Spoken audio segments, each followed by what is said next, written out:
আসসালামু আলাইকুম বিয়স পালু নিবিটের আয়োজিত বটম সেকশনে পরিচালিত আমরা 4টি দল গঠন করেছি। 4টি দলের মধ্যে আমরা প্রথম ম্যাচ আমরা খেলবো ইনশাআল্লাহ।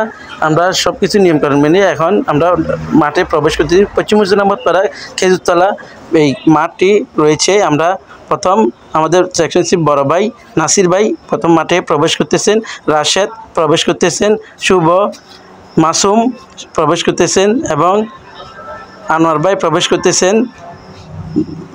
মুস্তফা প্রবেশ করতেছেন, পাবেল প্রবেশ করতেছে, আনোয়ার ভাই এই আমির ভাই প্রবেশ করতেছে, বিটন প্রবেশ করতেছে, লেফারি উজ্জ্বল প্রবেশ করতেছে এবং নাসির ভাই আমাদেরকে কিছু গুরুত্বপূর্ণ নিয়মকানুন বলে দিচ্ছেন এবং আমরা শ্রবণ করছি। খুব ভালো মনে ফুটবল খেলার আগে কিছু নিয়মকানুন আমাদের মানতে হবে অবশ্যই প্রত্যেকের। আপনারা দেখেন নাসির ভাই অনেক ভালো ভালো কথা বলেছেন, গুরুত্বপূর্ণ কথা বলতেছেন। আমরা ভালো মনে আমরা শ্রবণ করতেছি এবং তার কথাগুলো আমরা ইনশাল্লাহ মেনে চলবো।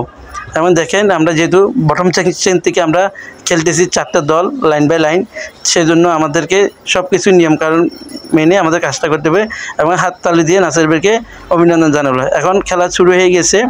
দেখেন প্রথম বাফিল লাইন এবং লাইন লিডার খেলতেছে। প্রথম এখনও পর্যন্ত গোলের দেখা পাইনি। দেখেন মাসুম এবং বাপ্পি দুজনেই দেখছেন এবং খুব ভালো লাগতেছে। দুজনে পাসিং হয়ে খেলতেছে। আমরা এখানে পাস হয়ে খেলবো। মাঠটি খুব সৌন্দর্য। এখানে দেখেন মাসুম লাইনডিডের পক্ষ থেকে বাফিন লাইনকে একটি গোল দেওয়া হয়েছে। লাইনডিডের একটি গোল দিয়েছে এবং বাফিন লাইন এখনও গোল দিতে পারেনি। তারা গোল দেওয়ার জন্য চেষ্টা করতেছে।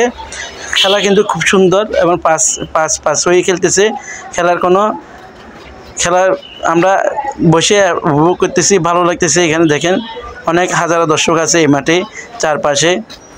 দেখেন খুব সুন্দর খেলতেছে, পাস হয়ে খেলতেছে। ফুটবল খেলাধুলা ভালো লাগে। দেখেন আমার পাশে অনেকগুলো দর্শক আছে। দেখেন আমার বড় ভাই নাসির ভাই আমার পাশেই বসে আছেন, আমি তার পাশে বসে আমি ভিডিও করতেছি। যাক এবার পাসিং হয়ে মাসুম বল নিয়েছেন, জাভেদ এবং